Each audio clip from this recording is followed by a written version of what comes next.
કાંકરેજની શાળામાં બાળકો દ્વારા વાનગીઓનું ઉત્સાહી પ્રદર્શન। કાંકરેજ તાલુકાના થરા પીએમ થરા અનુપમ શાળા નંબર 2માં વિવિધ વાનગી બાળકો દ્વારા બનાવેલ।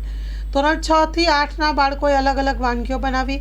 કાંકરેજ તાલુકાના થરા પીએમ શ્રી થરા અનુપમ શાળા નંબર 2માં બેંગલેસની અંતર્ગત બાળકો 6 થી 8ના તમામ બાળકો દ્વારા વિવિધ વાનગીઓ શાળામાં જ બનાવવામાં આવી।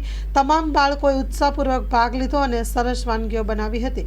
બાળકોમાં આનંદ ઉલ્લાસ જોવા મળી રહ્યો છે। Story report by VK ડભાણી।